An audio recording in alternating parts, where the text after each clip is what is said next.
So you're talking about learning to solo over chords and incorporate the um, the melody notes into the chords. Hold on a second. So of course, with chords like this whole cage sequence shenanigans, right? Yeah. Okay. So from there, it's about figuring out how, if you're making a change, a chord change, how to get that chord change to speak, because a lot of times that's what the melodies are doing. So, and I just want to touch on this because this is something that you can think about and play around with, which is that basically for just triadic movement, there's three types of movement. Um, if we're talking about straight diatonic harmony, and then you can adapt it for harmony that moves outside the changes, or outside the key. But so you can move, the root of the chord can either move by step, or it can move by third, or it can move by fifth. That's it. Down a fourth is up a fifth, and vice versa. And down up a step is down a seventh, if you will, and up a third is down a sixth. So, and but we talk about them in terms of by step, by third, and by fifth.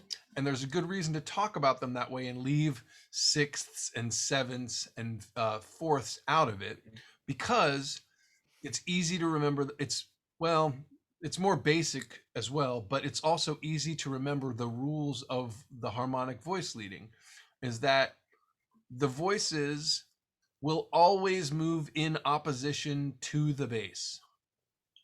So if you're going up by a step, and I'm just playing the top three strings of that chord, of that C chord, and then with the bass, and if you're moving up by step, the other three voices are going to move down. So I just hopped them from one string grouping to the next. I could do it this way or that way.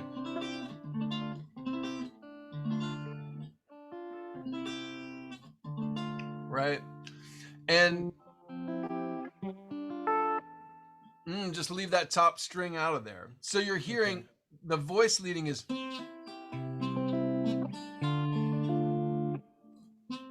Okay. Right? All three voices move when you move by step, but they move contrary to the bass, because the bass goes up and all three voices are going to move down. So if you're trying to figure it out, it's like, oh, okay, I'm here on this C chord and the bass is going up to D, so I need to just take all the voices down. So where's the D voicing on those same strings? That's one note lower. Right?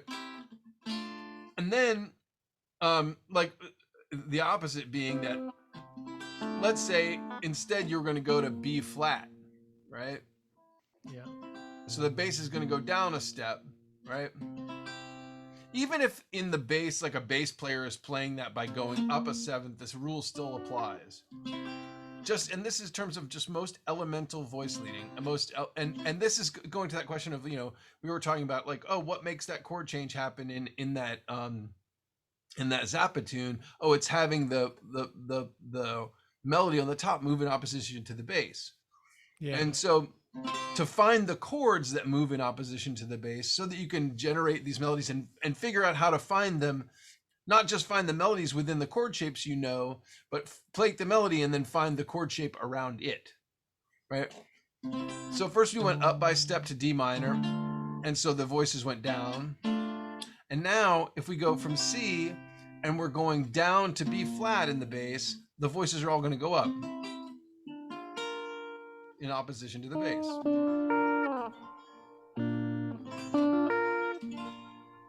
Right? Got it. Okay. And it's true for all those voice moves. So I did by step first, but now, so I'll go by third, right? So if I'm going to C, up a third to E minor, right? Well, that means I'm going to go up a third. The bass is going to go up, and I might hear it that way. But you could skip down to the low E string. When you move by third, only one voice moves. So if you go up a third, one voice goes down. The C goes down to B.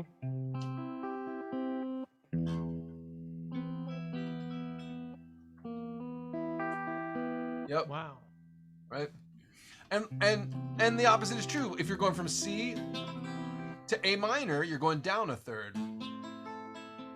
So one voice, you got.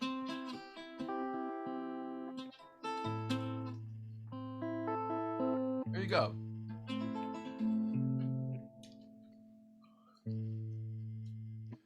Which, Yeah.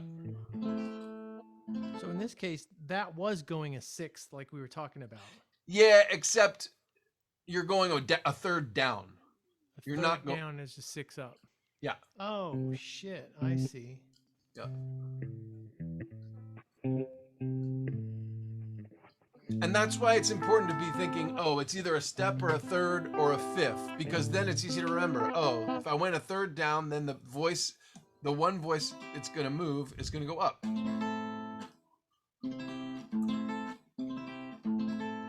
And right? So in this case, we're only talking directionally. We're not talking like minor major. I mean, No, we're obviously not. minor major is part of this, but that's Well, not part okay, of the so- discussion in this moment. Yeah, no, it's fine. I'm going to do it right here because it makes sense. So what if you wanted to go from C major to A flat major? Well, the same thing still happens. We don't consider, in terms of this understanding the voice leading, you don't consider that major to minor change of that E a change. It's still an E note, right? So, and what still happens is that the G goes up, instead of going to A like in the A minor, it goes up to A flat.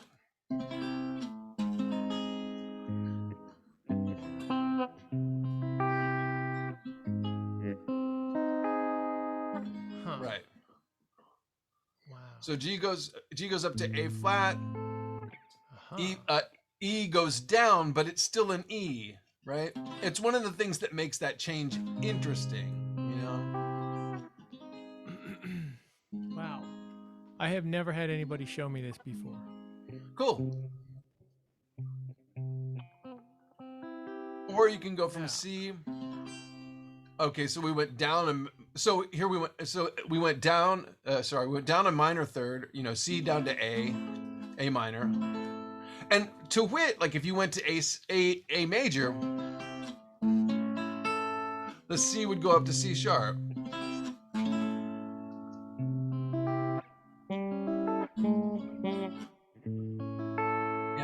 It's just more of that, like, oh, the monks singing their song. The whole definition of melodic is essentially stepwise motion. Melodic means easy to sing. So, oh hey, I went down a third in the bass, so my G still moves up to A, and in order to make it a major chord, my C moves from C to C sharp. Okay. Right. Or the other place we went was we went up a third. We went C. Yeah, we went from C to E minor. Right? I went down a sixth in the bass, but it's still up a third.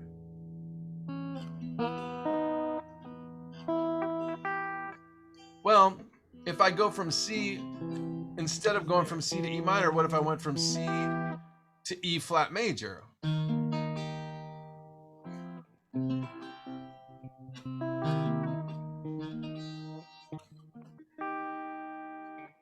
So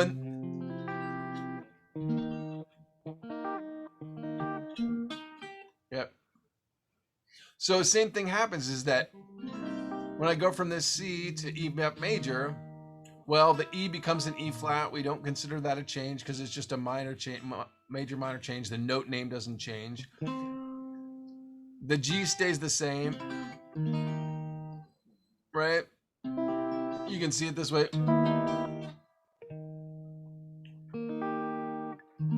Right. And C goes down to B flat, right? And those are the note pathways, the voice leading as our auspicious monks would sing them. And then finally, you have this motion by fifth. So if you're going up a fifth to G, oh, I went to F. I just follow like the trained monkey. Is that, oh, say I went up by a fifth, so the voices are going to go down. So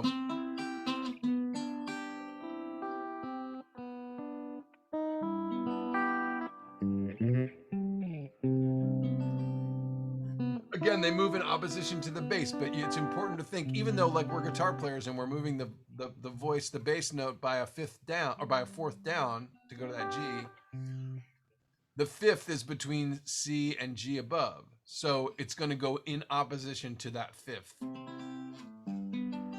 It ends up kind of going in oblique motion with the bass because I'm taking the bass down a fourth. But you still maintain the independence of the voices. Same kind of deal if I went from C major to G minor, except the B natural becomes a B flat. It's like the first two chords of Candyman.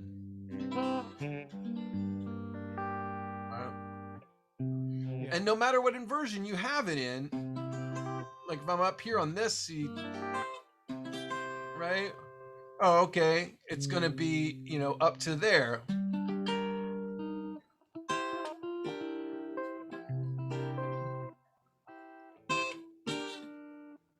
Yeah.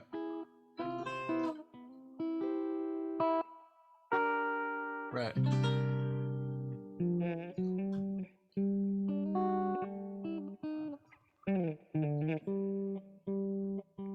And similarly, if we travel, instead of traveling up a fifth from C up to G, where I mistakenly went to F, if we go down a fifth, right, we get, oh, I can't do it there, but the voices travel in opposition to the bass. So we went down a fifth from C to G, so the voices go up to F.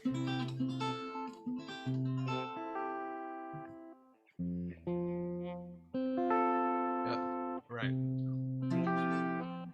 A lot of times to make it fit on the guitar, we actually have to move the bass by fourth as opposed to fifth, even though the derivation of the harmony is moving by fifth, the more fundamental harmony. So that's how, if you just think about it in those simple terms, and I made a recording for you so I can share it with you, but if you think about it in those simple terms, you'll be able to find the voice leading between chords, which will allow you to move your chords around the melody notes that you're trying to find. That's freaking awesome. Okay, so I'm going to show you some of this from a book, from a Mick Goodrick book, which is out of print, called The Almanac of Guitar Voice Leading for the year 2001 and beyond. I think why Mick calls it the guitar voice leading is because there's no musical notation in it. So here's cycle 3, right? And so what you can see is, oh look, this is going up from C up to E, up to G, up to B diminished, up to D minor, up to F, A minor, and every time on every move, one voice moves down. You go from C to E minor, the C moves to B. You go from E minor to G, the E moves to D. G to B diminished, the G moves to F. So you can practice this moving around the neck to learn about these voice leadings. The two parts of the page are basically close position, because you can see these are all in close position. It's just straight up. Here's a root position C chord. Here's a second inversion C chord, and here's a first inversion C chord. And then on the bottom, he has them as spread voicings, which means they're larger than an octave. So there's a fifth between C and G, and then there's a sixth between G and E. So you can try those voicings, but I would start with the closed position voicings. And all this tells you is that when you're on a chord, when you're moving by cycle third, the root of the chord moves down by a step. Okay? And the third of the chord stays the same, and the fifth of the chord stays the same. And what it tells you is that the root of the chord that you're on when it moves, for example, the C as it moves to the B and the E minor chord, it's the root of the C chord, and then it becomes the fifth of the E minor chord. They're inverting. Yep, they're inverting. Because keep in confusing. mind, this is all just stepwise motion, melodic motion, as we would sing it. You're going to the closest note in the next chord. You could chunk it around just like we do moving power chords around, but then you don't keep the independence of the voices, and it's hard to hear the voices as independently moving things, which is how we derived the harmony in the first place. All goes back to our monks 500 years ago. Okay. I'm going fast tonight because I'm a lot of time. I'm sorry, but No worries. Don't stress. I'm fucking wasted, exhausted. okay. So this says cycle 7, which means it's going down by step.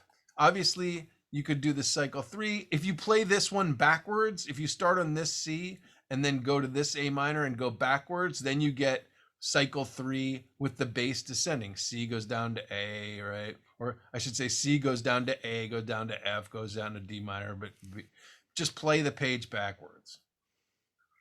He actually has another page printed of cycle 6 in the book, but for short reasons, I didn't include it in this little PDF that I made. And then this is cycle 7, which means the bass is going down by step. So, hey, look, the bass is going down by step.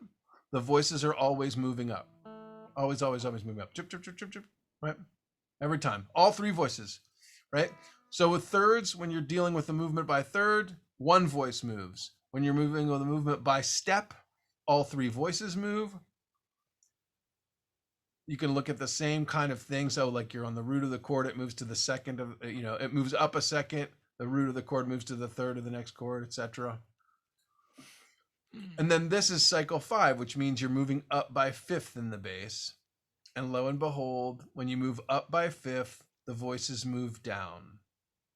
And this one, two voices move and one stays the same. So we had all kinds of all the kinds of movement. When you move by a third, one voice moves and two stay the same. When you move by a second, all three voices move in opposition to the bass. And when you move by fifth, one voice stays the same and two voices move in opposition to the bass movement. Again, all three of these pages you can play forwards and backwards.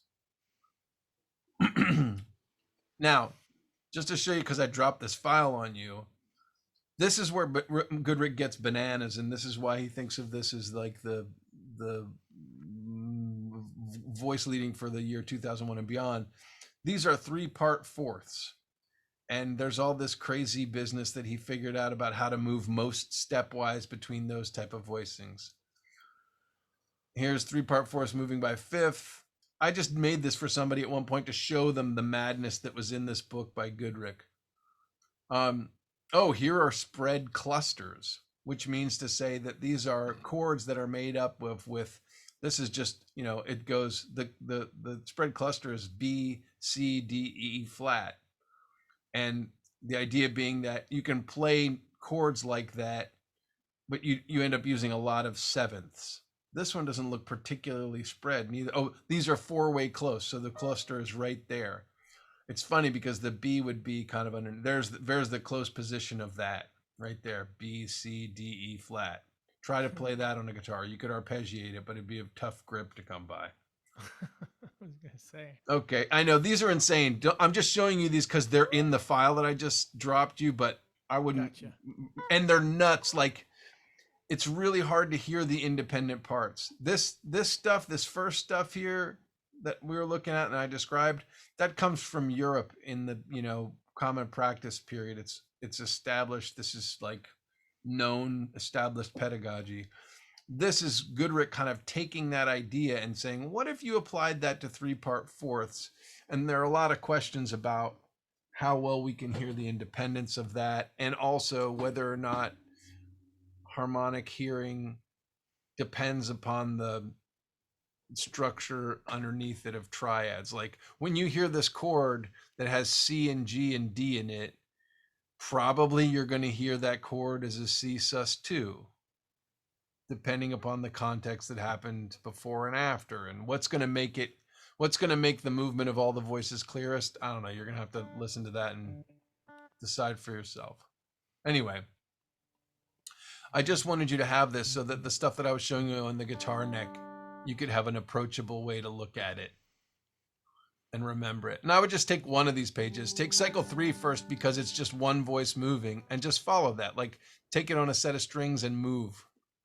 You'll want to start way high up the neck and then go down. And move it all around different ways.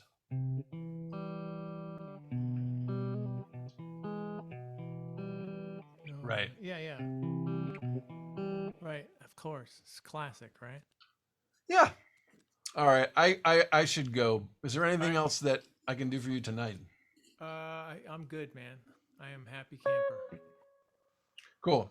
Take We'll be care of doing the yourself. thing next week. More playing though. Cool.